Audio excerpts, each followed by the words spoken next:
नमस्कार विद्यार्थी मित्रांनो, मराठी नोकरी यूट्यूब चॅनलवर आपल्या सर्वांचं स्वागत आहे। आज आपण या व्हिडिओमध्ये वनरक्षक भरती सराव प्रश्नपत्रिका पाहणार आहोत।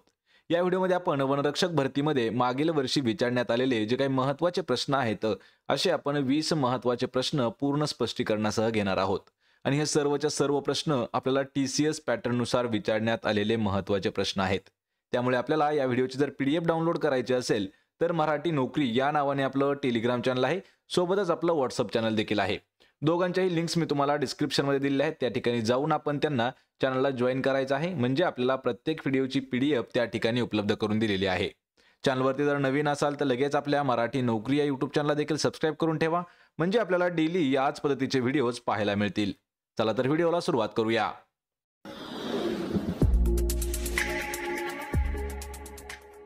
यानंतरचा प्रश्न आहे, मार्च 2023 पर्यंतच्या माहितीनुसार महाराष्ट्रातील यापैकी कोणत्या ठिकाणी जस्त धातुकाचा साठा आहे? पहा, जस्त आपल्याला काय विचारलंय, जस्त धातुकाचा साठा आहे, तर तो कोणत्या जिल्ह्यामध्ये आहे किंवा कोणत्या ठिकाणी आहे? आणि या प्रश्नाचं योग्य उत्तर काय असणार आहे? पर्याय क्रमांक 3 तर नागपूर आपलं या प्रश्नाचं योग्य उत्तर असणार आहे। मित्रांनो, याविषयी काही महत्त्वाचे पॉइंट्स म्हणजे पहा की मार्च 2023 पर्यंतच्या माहितीनुसार महाराष्ट्रातील नागपूर या ठिकाणी जस्त धातुकाचा साठा आहे। जस्तयुक्त खनिजे हे नागपूर जिल्ह्यातील तांबेखानी, कोलारी, भौरी इत्यादी गावाच्या परिसरामध्ये आढळून येतात आणि सुमारे 8.27 दशलक्ष टन खनिज साठे अंदाजित करण्यात आलेले आहेत। पर्याय क्रमांक 3 आपलं या प्रश्नाचं योग्य उत्तर असणार आहे नागपूर। यानंतरचा प्रश्न आहे, भारतीय राज्यघटनेच्या भाग 2 मध्ये खालीलपैकी कशाचा उल्लेख करण्यात आलेला आहे? पहा, आपल्याला काय विचारलंय की राज्यघटनेतील जो भाग 2 आहे तर त्यामध्ये कोणत्या घटकाचा किंवा कशाचा उल्लेख करण्यात आलेला आहे? तर भाग 2 मध्ये येतं पहा ऑप्शन क्रमांक 4 तर नागरिकत्व हे भाग 2 मध्ये समाविष्ट करण्यात आलेलं आहे। याच्याविषयी काही मित्रांनो इम्पॉर्टंट पॉइंट्स पहा, तर भारतीय संविधानाच्या भाग 2 मध्ये कलम 5 ते 11 यामध्ये नागरिकत्वाची तरतूद करण्यात आलेली आहे। कोणतं कलम आहे? 5 ते 11 ह्या कलमामध्ये नागरिकत्वाची तरतूद करण्यात आलेली आहे, भाग 2 आहे। तर घटनाकारांनी भारतीय नागरिकत्व कोणाला द्यावे याची सर्वस्वी जबाबदारी ही भारतीय संसदेवर सोपवण्यात आली होती। यानुसार भारतीय संसदेने नागरिकत्वाशिवाय विधिनियम करून 1955 साली भारतीय नागरिकत्व अधिनियम 1955 जो आहे तो संमत केलेला आहे। या प्रश्नाचं उत्तर काय होईल? ऑप्शन क्रमांक 4 नागरिकत्व। यानंतरचा प्रश्न आहे, जगातील सागरी क्षेत्रातून होत असलेल्या खनिज तेल उत्पादनांपैकी अंदाजे डॅश उत्पादन हिंदी महासागरातून होते। या ठिकाणी प्रश्न थोडासा महत्त्वाचा आहे। आपल्याला काय विचारले की तेल खनिज क्षेत्र जे आहे किंवा तेल खनिज जे आहे याच्या उत्पादनापैकी किती टक्के उत्पादन हे हिंदी महासागरातून होते? लक्षात ठेवा, प्रश्न थोडासा महत्त्वाचा आहे। आणि मित्रांनो, हे जे सर्व प्रश्न आहेत ते TCS अशाच पद्धतीचे प्रश्न घेत असतं, लक्षात ठेवा। तर या प्रश्नाचं योग्य उत्तर काय असणार आहे? पहा ऑप्शन क्रमांक 2 तर 40%। म्हणजे प्रश्न काय होणार आहे?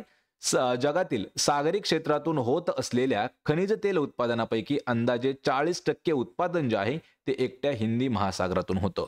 कशाच्या विचारलं आपल्याला? जगाच्या टोटल जगामध्ये जे सागरी क्षेत्रातून होत आहे पहा खनिज तेलाचं उत्पादन, त्यापैकी 40% उत्पादन हा एकटा हिंदी महासागरातून होतं। पर्याय 2 आपलं या प्रश्नाचं योग्य उत्तर होईल। यानंतरचा प्रश्न आहे, ज्या प्रदेशात केवळ ठराविक ऋतूंमध्येच पाऊस पडतो तेथील वनस्पतींच्या घनतेवर कोणता परिणाम होतो? हा प्रश्न देखील खूप महत्त्वाचा आहे। आपल्याला काय विचारलं की वनस्पतींच्या घनतेवरती कसा परिणाम होतो? कधी होतो? तर ज्या प्रदेशामध्ये फक्त ठराविक ऋतूमध्येच पाऊस पडतो अशा प्रदेशातील वनस्पतीच्या घनतेवर कोणता परिणाम होत असतो? तर परिणाम होत असतो पहा ऑप्शन क्रमांक 1 तर ती कमी होत जाते। ऑप्शन 1 आपलं या प्रश्नाचं उत्तर होईल। मित्रांनो, याच्यावरती काही महत्त्वाचे काही पॉइंट्स आहेत पहा, त्यामध्ये लक्षात ठेवायचंय, ज्या प्रदेशात केवळ ठराविक ऋतूमध्येच पाऊस पडतो तेथील वनस्पतीच्या घनतेवर परिणाम होऊन ती कमी होते आणि वर्षाच्या विशिष्ट ऋतूत पडणाऱ्या पावसाला मोसमी पाऊस किंवा मान्सून असं देखील म्हटलं जातं। या ठिकाणी मान्सून कशाला म्हटलं जातं किंवा मान्सूनची जी व्याख्या आहे ती आपल्याला या ठिकाणी मिळून जाईल। वर्षाच्या विशिष्ट ऋतूमध्ये पडणाऱ्या पावसाला मोसमी पाऊस किंवा मान्सून असं म्हटलं जातं। म्हणजे याचा अर्थ काय होतो की भारतीय उपखंडातील जे मोसमी पावसालाच मान्सून असं म्हणतात। पर्याय 1 आपलं या प्रश्नाचं योग्य उत्तर होणार आहे। यानंतरचा प्रश्न आहे, खालीलपैकी कोणता पर्जन्यवृष्टीचा एक प्रकार नाही? म्हणजे जे ऑप्शन मध्ये 4 दिलेले आहेत तर त्यापैकी असा एक प्रकार आहे की जो पर्जन्यवृष्टीच्या प्रकारामध्ये येत नाही। आणि या प्रश्नाचं उत्तर काय असणार आहे? पर्याय क्रमांक 3 तर सागरी पर्जन्यवृष्टी हा जो आहे लक्षात ठेवायचा आहे, हा पर्जन्यवृष्टीच्या प्रकारामध्ये येत नाही। याच्यामध्ये कोणते प्रकार येतात पहा. प्रतिरोध पर्जन्यवृष्टी, चक्रीवादळ पर्जन्यवृष्टी, आरोह पर्जन्यवृष्टी हे पर्जन्यवृष्टीचे महत्त्वाचे असणारे प्रकार आहेत. आणि पावसाच्या थेंबाशी किंवा ढगातील बर्फांच्या फटिकांशी, लक्षात ठेवा स्फटिक असा हा शब्द आहे, तर स्फटिकांशी टक्कर होऊन लहान थेंब एकत्रित आल्याने पर्जन्यवृष्टी होत असते. आणि यामध्ये त्याचे प्रकार कोणते कोणते दिलेले आहेत पहा. 1, 2 आणि 3 हे त्याचे पर्जन्यवृष्टीचे प्रकार आहेत. पर्याय क्रमांक 3 आपलं या प्रश्नाचं योग्य उत्तर होईल. सागरी पर्जन्यवृष्टी हा पर्जन्यवृष्टीचा प्रकारामध्ये येत नाही. यानंतरचा प्रश्न आहे 2011च्या जनगणनेनुसार खालीलपैकी कोणत्या राज्यात लोकसंख्येची घनता ही सर्वाधिक आहे. आपल्याला विचारले की 2011च्या जनगणनेनुसार कोणत्या राज्याच्या लोकसंख्येची घनता ही सर्वात जास्त आहे. या प्रश्नाचं उत्तर होईल पहा पर्याय क्रमांक 3 तर बिहार हे जे राज्य आहे. कोणतं? बिहार राज्य. तर या राज्यामध्ये 2011च्या जनगणना जी झाली त्याच्या अनुसार बिहार राज्यामध्ये लोकसंख्येची जी घनता आहे ही सर्वात जास्त आहे. बिहारची एकूण घनता किती आहे? 1106 एवढी आहे, म्हणजे आपण त्याला 1106 म्हणतो. सन 2011च्या जनगणनेनुसार भारताची लोकसंख्या याची जी घनता आहे ती 382 चौरस किलोमीटर एवढी होती. आणि बिहार हे सर्वात दाट लोकसंख्येचे राज्य म्हणून ओळखलं जातं. त्यानंतर क्रमांक आहे पहा पश्चिम बंगाल आणि त्यानंतर आहे पहा केरळचा. पर्याय क्रमांक 3 आपलं या प्रश्नाचं योग्य उत्तर होईल बिहार. यानंतरचा प्रश्न आहे खालीलपैकी कोणाचा जन्मदिवस मराठी भाषा गौरव दिन म्हणून साजरा करण्यात येतो. मराठी भाषा गौरव दिन. मित्रांनो आपल्याला असे प्रश्न जे आहेत हे तर दिनविशेष वरती विचारण्यात आलेले प्रश्न आहेत. या ठिकाणी प्रश्न काय विचारलाय की मराठी भाषा गौरव दिन हा जो दिवस आहे हा कोणाचा जन्मदिन म्हणून देखील साजरा केला जातो. तर तो केला जातो ऑप्शन क्रमांक 4 तर विष्णू वामन शिरवाडकर, त्यांना आपण वि वा शिरवाडकर देखील म्हणतो. आणि यांचं टोपण नाव जे आहे पहा, टोपण नाव आहे त्यांचं कुसुमाग्रज. आपल्या मराठी मातृभाषेचा किंवा आपल्या मातृभाषेचा गौरव आणि कुसुमाग्रज म्हणजेच विष्णू वामन शिरवाडकर यांच्या स्मृतींना अभिवादन देण्यासाठी 27 फेब्रुवारी हा त्यांचा जन्मदिवस मराठी भाषा गौरव दिन म्हणून साजरा केला जातो. कोणता दिवस आहे पहा? 27 फेब्रुवारी हा दिवस. आणि हा जो दिवस आहे हा कधीपासून मराठी भाषा गौरव दिन म्हणून साजरा केला जातो? तर वर्ष आहे 2013 मध्ये महाराष्ट्र सरकारने हा निर्णय घेतलेला आहे की 27 फेब्रुवारी कुसुमाग्रज यांचा जो जन्मदिन आहे याला मराठी भाषा गौरव दिन म्हणून पाळण्यात यावं. पर्याय क्रमांक 4 आपलं या प्रश्नाचं योग्य उत्तर असणार आहे. यानंतरचा प्रश्न आहे भारतात दरवर्षी किती टक्के माल वाहतूक रस्ते मार्गाद्वारे केली जाते. आपल्याला काय विचारलंय की जी माल वाहतूक आहे ही रस्त्या मार्गाद्वारे केली जाते, पण भारतामध्ये दरवर्षी किती टक्के वाहतूक ही रस्ते मार्गाने होते. या प्रश्नाचं उत्तर असणार आहे पहा पर्याय क्रमांक 1 तर 70% जी माल वाहतूक आहे 70% ही रस्ते मार्गाद्वारे केली जाते. मित्रांनो यावरती प्रश्न आपल्याला MPSCच्या प्री एक्झाम मध्ये सुद्धा विचारण्यात आला होता. तर भारतात दरवर्षी 70% माल वाहतूक ही रस्ते मार्गाद्वारे केली जाते आणि 87% प्रवासी वाहतूक केली जाते. रस्ते वाहतूक आणि महामार्ग मंत्रालय हे रस्ते वाहतूक संशोधन आणि गतिशीलता वाढविण्यासाठी नियम आणि कायदे तयार करण्यासाठी आणि प्रशासनासाठी सर्वोच्च असणारी संस्था आहे. त्यामुळे भारतातील या क्षेत्राचा विकास होणं हे अत्यंत महत्त्वाचं आहे. पर्याय क्रमांक 1 आपलं या प्रश्नाचं योग्य उत्तर होईल 70%. यानंतरचा प्रश्न आहे सांची स्तूप मुळात कधी उभारण्यात आला होता. मित्रांनो जो सांचीचा स्तूप आहे यावरती प्रश्न आपल्याला 3 वेळा विचारण्यात आलेले आहेत. सांची स्तूप हा कधी उभारण्यात आलेला आहे, म्हणजे कोणाच्या काळामध्ये त्याची उभारणी करण्यात आली होती. तर या प्रश्नाचं योग्य उत्तर असणार आहे पर्याय क्रमांक 4 सम्राट अशोक जो आहे तर त्या सम्राट अशोकाच्या काळामध्ये सांची जे स्तूप आहे याची उभारणी करण्यात आलेली होती. इसवी सन पूर्व 3ऱ्या शतकामध्ये अशोक राजाने बांधलेले संपूर्णपणे विटांचे बांधकाम असलेले हे स्थापत्य फारच सुंदर म्हणून ओळखलं जातं. हा स्तूप म्हणजे एक महत्त्वाचं स्मारक आहे आणि सांची स्तूप हे भारतातील मध्य प्रदेश राज्यात उभारण्यात आलेलं स्तूप आहे. मित्रांनो आपल्याला या प्रश्नावरती SSC मध्ये असा प्रश्न विचारला होता SSC GD मध्ये, तर सांची स्तूप हे भारतातील कोणत्या राज्यामध्ये आहे? लक्षात ठेवायचं मध्य प्रदेश या राज्यामध्ये स्थित आहे. पर्याय क्रमांक 4 आपलं या प्रश्नाचं योग्य उत्तर असणार आहे. सम्राट अशोकाच्या काळामध्ये ते उभारण्यात आलेलं आहे. यानंतरचा प्रश्न आहे पश्चिम महाराष्ट्रातील सह्याद्री टेकड्यांची सरासरी उंची किती आहे? पश्चिम महाराष्ट्रातील जी सह्याद्री टेकड्या आहेत तर त्या टेकड्यांची आपल्याला सरासरी उंची विचारलेली आहे. मित्रांनो हा प्रश्न आपल्याला भूगोलावरती जवळपास 6 ते 7 वेळा विचारण्यात येतो. तर जी पश्चिम महाराष्ट्रातील सह्याद्री टेकड्यांची जी सरासरी उंची आहे ती आहे ऑप्शन क्रमांक 3 तर सरासरी उंची त्याची आहे 1200 मीटर एवढी. हा आकडा खूप महत्त्वाचा आहे. 1200 मीटर उंची जी आहे ती सरासरी टेकड्यांची उंची दिलेली आहे. आणि या डोंगर रांगेचं जे क्षेत्रफळ आहे तर ते आहे 1,60,000 चौरस किलोमीटर. सह्याद्री ही भारताच्या समुद्र किनाऱ्या शेजारी उभी असलेली डोंगराची एक रांग आहे. ही अंदाजे 1,600 किलोमीटर लांबीची डोंगर रांग तापी नदीच्या दक्षिणेकडून व महाराष्ट्र गुजरातच्या सीमेजवळून चालू होते.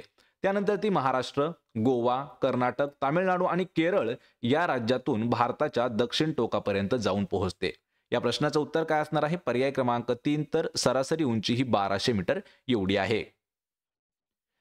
यानंतरचा प्रश्न आहे, जालियनवाला बाग राष्ट्रीय स्मारक अधिनियम कोणत्या वर्षी मंजूर करण्यात आला आहे? जालियनवाला बाग म्हटलं की आपल्याला वर्ष माहित असणं गरजेचं आहे. जालियनवाला बाग हा 1919 या वर्षी झालेला एक महत्वाचा हत्याकांड म्हणून ओळखला जातो. आणि यावरती आपल्याला राष्ट्रीय स्मारक अधिनियम जो आहे तो मंजूर करण्यात आलेला आहे. तो कधी किंवा कोणत्या वर्षी करण्यात आलेला आहे हे आपल्याला माहित असणं गरजेचं आहे. तर तो करण्यात आलेला आहे ऑप्शन क्रमांक 1 1951 या वर्षी किंवा या 1951च्या कायद्यानुसार 13 एप्रिल 1919 रोजी जालियनवाला बाग हत्याकांड जो आहे तो अमृतसर या ठिकाणी झाला होता. आणि या ठिकाणी मारण्यात गेलेले जे काही जखमी झालेले जे काही लोक आहेत तर त्याच्या स्मरणार्थ राष्ट्रीय स्मारक उभारण्याची तरतूद करण्यात आलेली आहे. याशिवाय राष्ट्रीय स्मारकाच्या व्यवस्थापनासाठी कायदे अंतर्गत ट्रस्टची स्थापना करण्यात आलेली आहे. या ठिकाणी जालियनवाला बाग हत्याकांड जो आहे याची तारीख लक्षात ठेवा मित्रांनो, 13 एप्रिल 1919, कारण यावरती खूप वेळा प्रश्न विचारण्यात आलेले आहेत. ऑप्शन क्रमांक 1 आपलं या प्रश्नाचं योग्य उत्तर होणार आहे. यानंतरचा प्रश्न आहे, खालीलपैकी कोणी आपल्या गुलामगिरी या पुस्तकात शूद्रातिशूद्र समुदायाचा इतिहास उलगडलेला आहे? या ठिकाणी गुलामगिरी या पुस्तकावरती आपल्याला 2 प्रश्न विचारले जातात. या ठिकाणी अजून एक प्रश्न असा विचारला होता की गुलामगिरी हे पुस्तक कोणी लिहिलेलं आहे? आणि या प्रश्नाचं उत्तर काय आहे पहा. ऑप्शन क्रमांक 3 तर महात्मा ज्योतिराव फुले किंवा महात्मा फुले यांनी लिहिलेलं पुस्तक आहे गुलामगिरी. आणि त्या गुलामगिरी या पुस्तकामध्ये उल्लेख कशाचा केलेला आहे तर शूद्रातिशूद्र म्हणजे अतिशूद्र समुदायाचा उलगडा त्या पुस्तकामध्ये केलेला आहे. या ठिकाणी सर्वात महत्वाचा पॉइंट आहे की गुलामगिरी हे पुस्तक महात्मा ज्योतिबा फुले यांचं आहे. महात्मा फुले यांचे अजून पुस्तक आहेत पहा, शेतकऱ्यांचा असूड, गुलामगिरी. या ग्रंथांमधून त्यांनी काय केलेलं आहे, जी सामाजिक स्थिती आहे आणि त्यातून बाहेर पडण्यासाठी काही महत्वाचे जे मार्ग आहेत यांचं एक चित्रण महात्मा फुले यांनी केलेलं आहे. पर्याय क्रमांक 3 आपलं या प्रश्नाचं योग्य उत्तर असणार आहे. यानंतरचा प्रश्न आहे, 1 मे 2024 रोजी कोणत्या भारतीय व्यक्तीला ग्रीन ऑस्कर म्हणून प्रसिद्ध असलेला फिटली गोल्ड अवॉर्ड 2024 मिळालेला आहे? करंट अफेअर्स 2024 वरचा हा इम्पॉर्टंट असणारा प्रश्न आहे. या ठिकाणी अजून एक प्रश्न आपल्याला तयार होतो पहा, ग्रीन ऑस्कर म्हणून कोणत्या पुरस्काराला ओळखलं जातं? तर ग्रीन ऑस्कर म्हणून व्हिटली गोल्ड अवॉर्ड जो आहे त्याला ओळखलं जातं. आणि हा भारतातील कोणत्या व्यक्तीला भेटलेला आहे? या ठिकाणी आपल्याला तारीख दिली आहे 1 मे 2024 रोजी भारतातील एका व्यक्तीला तो भेटलेला आहे. आणि त्या व्यक्ती म्हणजे आहेत ऑप्शन क्रमांक 2 पूर्णिमा देवी बर्मन यांना भेटलेला आहे पहा ग्रीन ऑस्कर. या ठिकाणी आसाममधील वन्यजीव जीवशास्त्रज्ञ डॉक्टर पूर्णिमा देवी बर्मन यांना 1 मे 2024 रोजी यूकेच्या फिटली फंड फॉर नेचर यांच्याकडून फिटली गोल्ड अवॉर्डने सन्मानित करण्यात आलेला आहे. यानी हा जो पुरस्कार आहे त्यालाच ग्रीन ऑस्कर म्हणून देखील ओळखलं जातं. डॉक्टर पूर्णिमा यांना ग्रेटेड ॲडज्युटंट स्टार्क आणि त्यांच्या पाणथळ अधिवासाच्या संवर्धनाच्या प्रयत्नांसाठी या पुरस्काराने सन्मानित करण्यात आलेला आहे.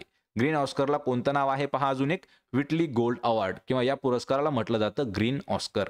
पर्याय क्रमांक 2 आपलं या प्रश्नाचं योग्य उत्तर असणार आहे. यानंतरचा प्रश्न आहे, महिला शिक्षणाच्या संदर्भात पश्चिम भारतातील कोणते नाव घेतले जाते किंवा महिला शिक्षणाच्या संदर्भात पश्चिम भारतातील कोणतं नाव प्रसिद्ध आहे? तर ते नाव आहे किंवा ते जे व्यक्तिमत्व आहे ते आहे ऑप्शन क्रमांक 4 धोंडो केशव कर्वे यांनी महिला शिक्षणाच्या संदर्भामध्ये खूप सारं मोलाचं योगदान केलेलं आहे. आणि त्यांचंच नाव जे आहे ते धोंडो केशव कर्वे हे नाव मुख्यतः घेतलं जातं ज्यावेळी महिला शिक्षणाच्या संदर्भामध्ये गोष्ट येते. तर धोंडो केशव कर्वे यांनी महिलांचं शिक्षण, त्यांचे हक्क किंवा विधवा पुनर्विवाह यासाठी जवळपास आपले 104 वर्ष जीवनाचे या कार्यासाठी त्यांनी दिलेले आहेत. भारत सरकारने त्यांना 1958 साली त्यांच्या 100व्या जन्मदिनानिमित्त भारतरत्न हा सर्वोच्च नागरी पुरस्कार देऊन त्यांना सन्मानित केलेला आहे. वर्ष आहे 1958 आणि 1958 या वर्षी धोंडो केशव कर्वे यांना भारतरत्न पुरस्कार जो आहे तो देण्यात आलेला आहे. पर्याय क्रमांक 4 आपलं या प्रश्नाचं योग्य उत्तर असणार आहे. यानंतरचा प्रश्न आहे, 1857 चे स्वातंत्र्य समर म्हणजेच the Indian war of independence 1857 हे पुस्तक जे आहे हे खालीलपैकी कोणी लिहिलं आहे किंवा हे पुस्तक खालीलपैकी कोणाचं आहे. या ठिकाणी आपल्याला सरळ सरळ मराठीतील पुस्तक आहे 1857 चा स्वातंत्र्य समर आणि त्याचं जर इंग्रजीत करायचं झालं the Indian war of independence 1857 हे जे पुस्तक आहे हे कोणी लिहिलेलं आहे. आणि या पुस्तकाचे लेखक आहेत पहा ऑप्शन क्रमांक 4 विनायक दामोदर सावरकर हे त्याचे लेखक आहेत.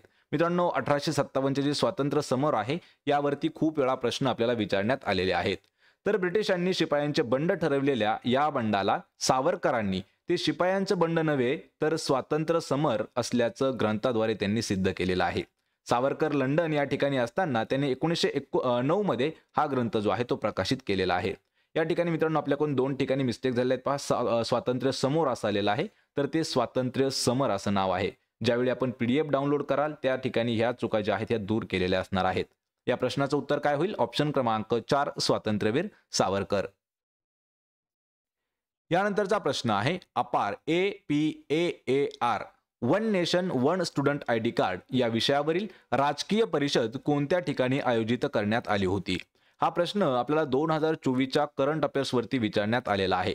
प्रश्न परत एक वेळा पहा. अपार one nation one student ID card या विषयावर राजकीय परिषद कोणत्या ठिकाणी आयोजित करण्यात आली होती आणि ही जी राजकीय परिषद आहे ही नवी दिल्ली या ठिकाणी आयोजन केली होती. लक्षात ठेवा नवी दिल्ली. तर शिक्षण मंत्रालयाने सामान्य सेवा केंद्राद्वारे ग्रामीण भागात स्वयंचलित स्थायी शैक्षणिक खाते सुरू केलेले आहेत. अपारची संकल्पना राष्ट्रीय शैक्षणिक धोरण 2020 अंतर्गत करण्यात आलेली आहे. 13 फेब्रुवारी 2024 रोजी नवी दिल्ली या ठिकाणी अपार राष्ट्रीय परिषद एक राष्ट्र एक विद्यार्थी ओळखपत्र परिषद आयोजित करण्यात आलेली होती. त्यालाच अपार one nation one student ID card हा नाव देण्यात आलेला आहे. पर्याय क्रमांक 1 आपलं या प्रश्नाचं उत्तर होईल. नवी दिल्ली या ठिकाणी त्याचं आयोजन केलेलं होतं. यानंतरचा प्रश्न आहे कोणत्या वर्षी 6 ते 14 वयोगटातील बालकांना प्राथमिक शिक्षण म्हणजे इयत्ता 1ली ते 8वीचं जे शिक्षण आहे हे मोफत व सक्तीचं मिळवण्यासाठी किंवा मिळण्यासाठी संबंधीचा कायदा करण्यात आलेला आहे. मित्रांनो हा प्रश्न आपल्याला MPSC मध्ये प्री एक्झाम मध्ये सुद्धा विचारण्यात आलेला होता. हा प्रश्न कसा विचारला आपल्याला पहा. तर 6 ते 14 वयोगटातील बालकांना प्राथमिक म्हणजे जे प्रायमरी एज्युकेशन आहे ते अगदी मोफत आणि फिक्स म्हणजे कसं त्यांना ते मिळणं गरजेचं आहे. तर ते मिळण्यासाठी त्या संबंधीचा कायदा हा कोणत्या वर्षी करण्यात आला. तर ते वर्ष आहे ऑप्शन क्रमांक 4 तर वर्ष आहे 2002. 2002 या वर्षी कायदा करण्यात आला की त्या कायद्यानुसार 6 ते 14 वयोगटातील म्हणजे इयत्ता 1ली ते 8वीचे जेवढे काही विद्यार्थी आहेत त्या सर्व विद्यार्थ्यांना सक्तीचं व मोफत शिक्षण मिळण्याचा कायदा करण्यात आला होता. पर्याय क्रमांक 4 आपलं या प्रश्नाचं योग्य उत्तर होईल.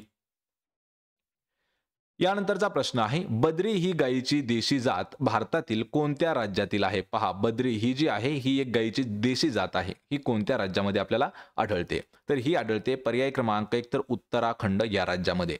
भारतातील ज्या काही गायींच्या जाती आहेत त्यामध्ये पहा बद्री ही उत्तराखंडमध्ये आढळते. निलीरावी ही जी आहे पंजाबमध्ये आढळते.